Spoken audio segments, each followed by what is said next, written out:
The first Halloween after everyone died was as uneventful as you would expect.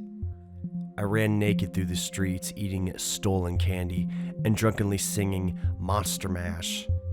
It's the sort of thing you do when everyone in the world is dead and you've lost everything that matters.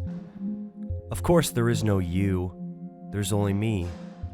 There's only ever me, the one the sickness left behind to suffer. The second Halloween after everyone died, I was planning on killing myself come New Year. I sat in the ruins of a rich person's home. I think he had been a doctor or lawyer or something. I wore his crimson silk bathrobe. I smoked his cigars.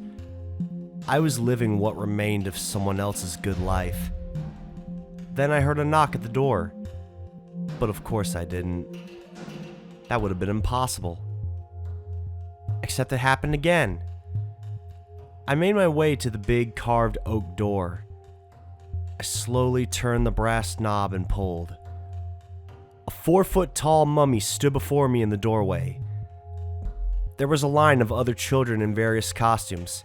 They stretched halfway down the block. "Trick or treat," was all the ghost in the mummy costume said before I slammed the door in his 10-year-old face. I watched through the blinds as the dead children walked off, disappointed. I half expected them to throw eggs or toilet paper. One by one, they faded out of the world until there was nothing but shadow and empty air where they had once been.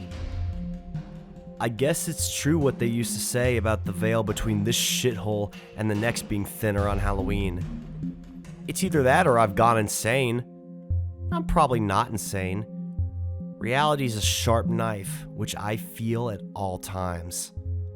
Anyway, as the old song goes, the years kept coming, and they did not stop coming. Each Halloween, the children would arrive at my door in their costumes.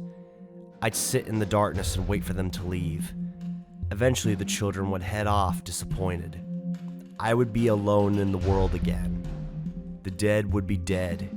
No more uncomfortable reminders of lost hopes and dreams. This year was different. Maybe it's the loneliness that's gotten to me. Maybe I've come to accept that I'll be a ghost in the not too distant future. Maybe I just missed the way things used to be. This year I journeyed into the remains of what was once a grocery store. After much searching, I found what I was looking for, and I carried it home. The it in question was a massive bag of caramel and green apple suckers. They were the sort I used to frickin' love as a kid. My aunt would give them to me if I stayed still and didn't cry while she cut my hair. This year, when the kids arrived, I was standing in the doorway of that dilapidated mansion holding a big bowl of suckers. I even donned a pair of plastic vampire fangs I had found in a closet. The kids came up to me one by one or in pairs. I would compliment their costumes. They'd thank me for the candy. There wasn't any talk of what had happened to them or the world.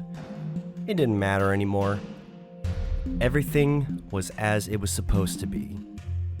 Then the children went away. They were always going to do that. The ghosts in my mind are now my only company. Still, there's always next year. I'll be alright.